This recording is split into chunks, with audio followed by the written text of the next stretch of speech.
A reading from the Gospel according to Matthew, the 5th chapter. Jesus said, "You have heard that it was said to those of ancient times, 'You shall not murder,' and 'Whoever murders shall be liable to judgment.' But I say to you that if you are angry with a brother or sister, you will be liable to judgment. And if you insult a brother or sister, you will be liable to the council. And if you say, 'You fool,' you will be liable to the hell of fire. So when you are offering your gift at the altar, if you remember that your brother or sister has something against you, leave your gift there before the altar and go. First be reconciled to your brother or sister, and then come and offer your gift." Jesus said, "You have heard that it was said, 'You shall love your neighbor and hate your enemy.' But I say to you, love your enemies and pray for those who persecute you, so that you may be children of your God in heaven. For God makes the sun rise on the evil and on the good, and sends rain on the righteous and on the unrighteous. For if you love those who love you, what reward do you have? Do not even the tax collectors do the same? And if you greet only your brothers and sisters, what more are you doing than others? Do not even the Gentiles do the same?" The word of God for the people of God.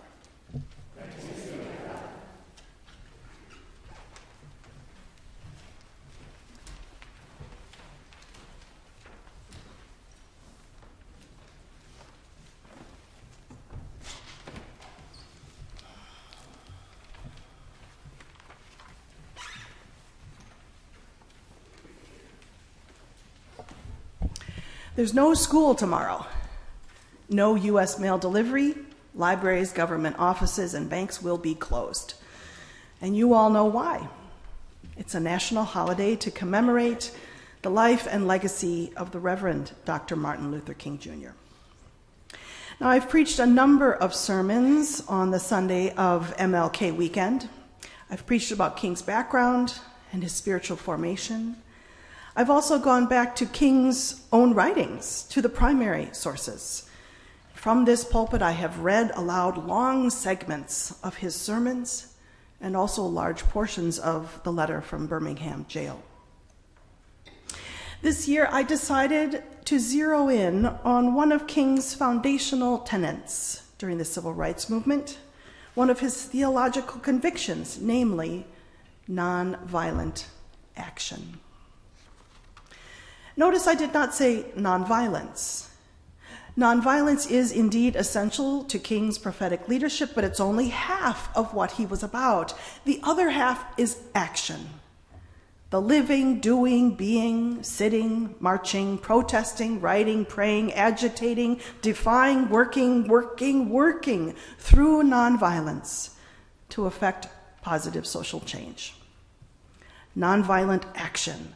It's what King taught and embodied 60 plus years ago. And so I ask today, does nonviolent action have a place in our lives? Our personal lives, our communal lives, in the wider culture? What are the spiritual dimensions of nonviolence anyway? To answer that last question, I turn to the Franciscan scholar and theologian, Richard Rohr.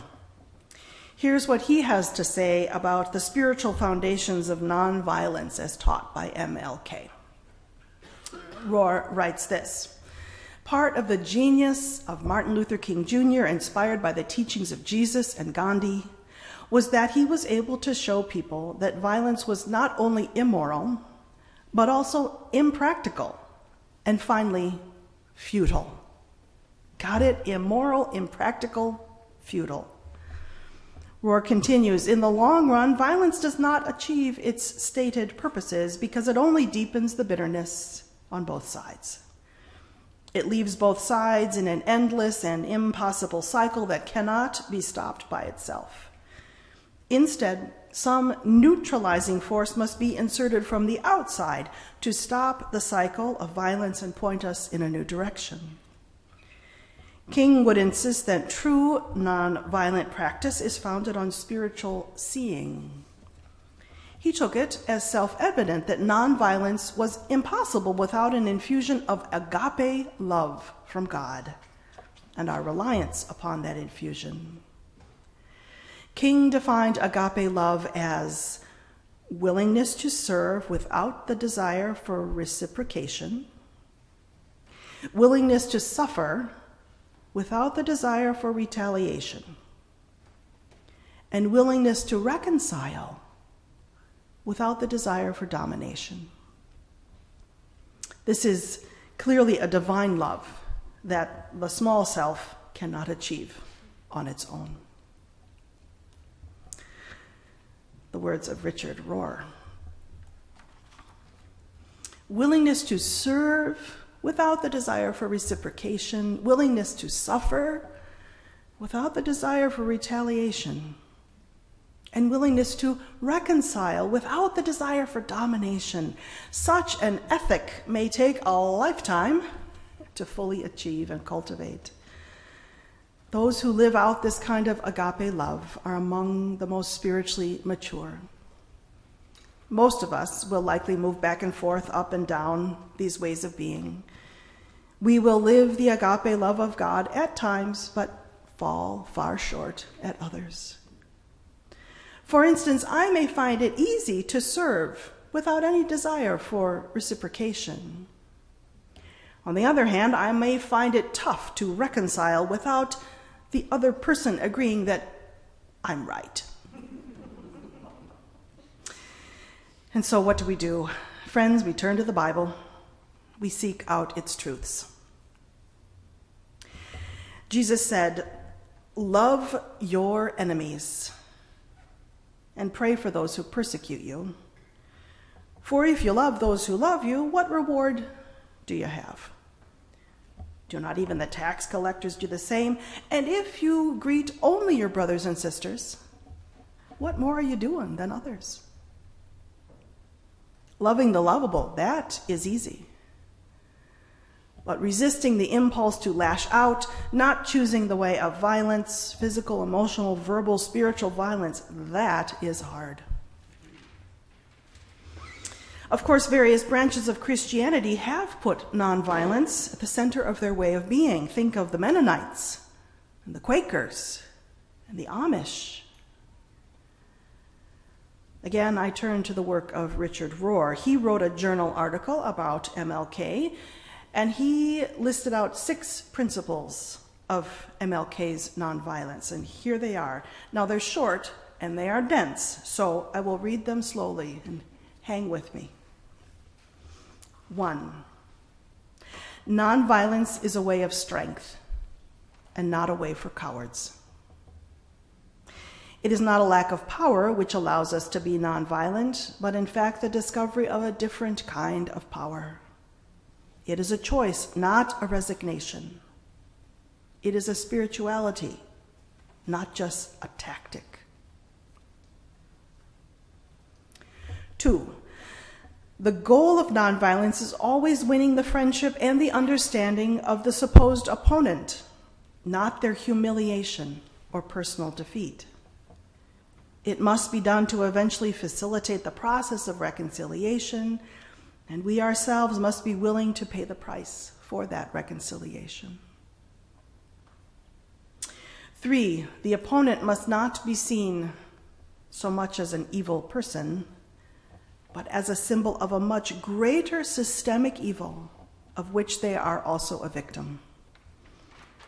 We must aim our efforts at that greater evil which is harming all of us, rather than at the opponent.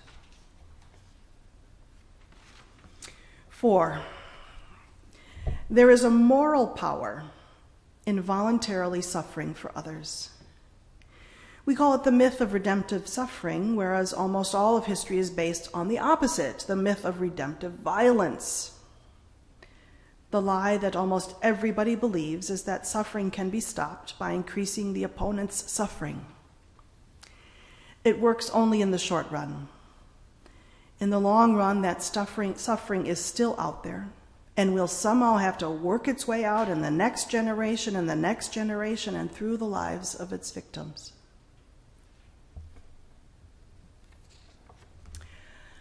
5. This love ethic must be at the center of our whole life, or it cannot be effective or real in the crucial moments of conflict. We have to practice drawing our lives from this new source in thought, word, emotion, and deed every day, or we will not be prepared for the major confrontations or the surprise humiliations that will come our way. And 6, nonviolence relies on a kind of cosmic optimism. Cosmic optimism. It trusts that the universe, the reality of God, is finally and fully on the side of justice and truth. History does have a direction, meaning, and purpose, and resurrection will have the final word, which is the very promise of the Jesus event. Whew, those are big, the 6 principles of nonviolence.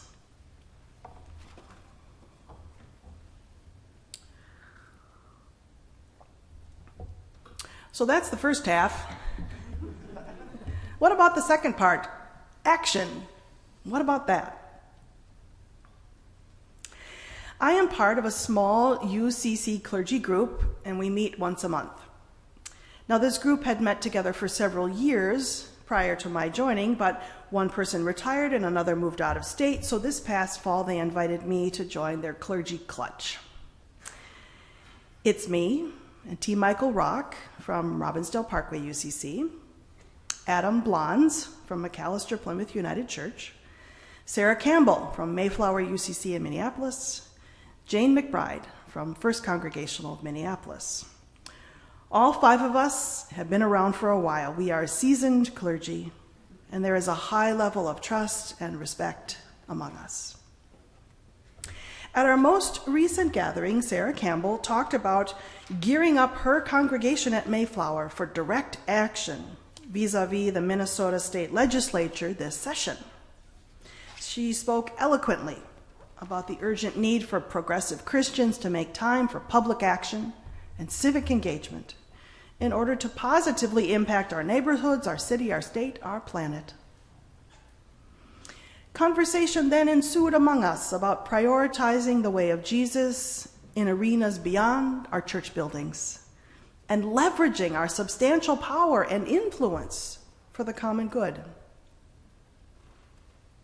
Then Sarah said that at Mayflower's new member classes, she explicitly states that one of the expectations of church membership is to commit to doing some kind of action 1 to 2 hours per month.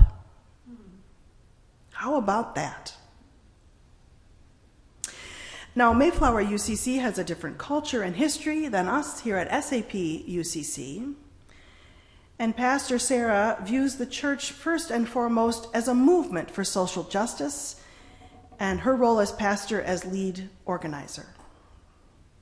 Now, I would rank social justice pretty high up, certainly a top priority, but not first.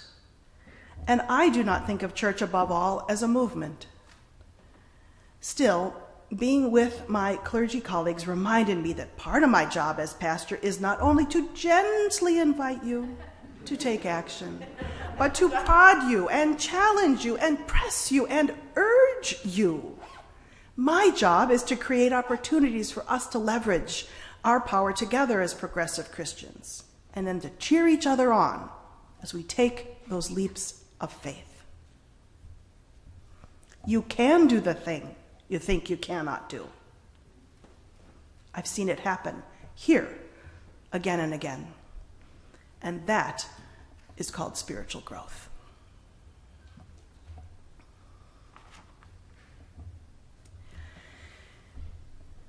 At the end of my sermon last Sunday, when we celebrated Epiphany, I included the parable of the trapeze. In the parable, the writer talks metaphorically about the experience of flying between one trapeze bar before you grab onto the next. And that is when epiphanies happen. That is when transformation happens. That's when spiritual growth happens. Sure, spiritual growth may happen at other times too, but it's pretty much guaranteed to happen when you trust in the divine, loving presence, when you do a new thing and let go, take a risk, consent to discomfort and uncertainty, and fly between those trapeze bars. And that is what every single person who agitated for civil rights back in the 60s did. That's what they did. With MLK as their leader, with nonviolent direct action as their true north, every person who marched in the street, sat at a lunch counter, wrote a letter to the editor, lobbied, sang, orated, got handcuffed or beaten up or spit on, went to school, went to jail, organized, sacrificed, gave time, gave money, cried and sweat, spoke out, showed up, stood tall, eschewed violence, and kept the faith. Every civil rights activist who set their heart on the hard way of Jesus, they love their enemy through nonviolent, direct action.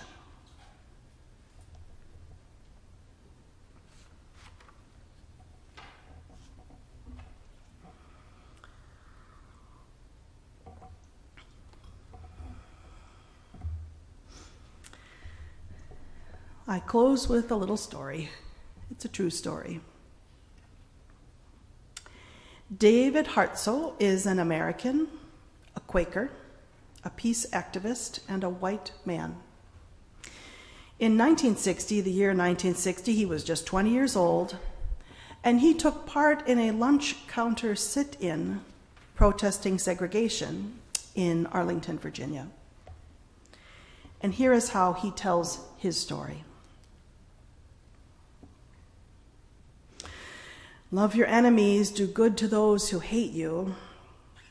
I was meditating on those words when I heard a voice behind me say, get out of this store in 2 seconds, or I am going to stab this through your heart. I glanced behind me at a man with the most terrible look of hatred I had ever seen. His eyes blazed, his jaw quivered, and his shaking hand held a switchblade about 1/2 inch from my heart. I turned around and tried my best to smile, and looking him in the eye, I said to him, friend, do what you believe is right, and I will still try to love you.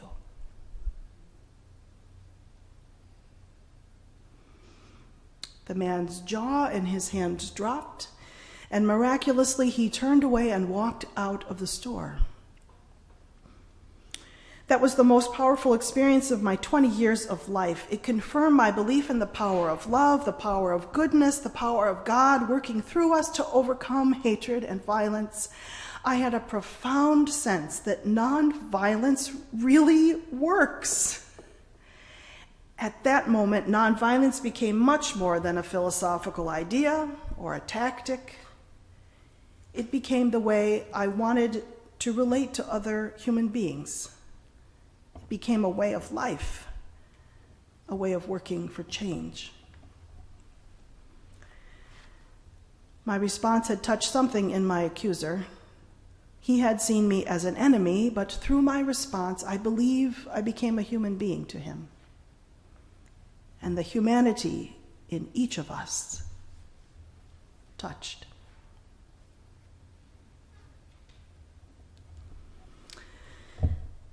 The experience of David Hartsoe.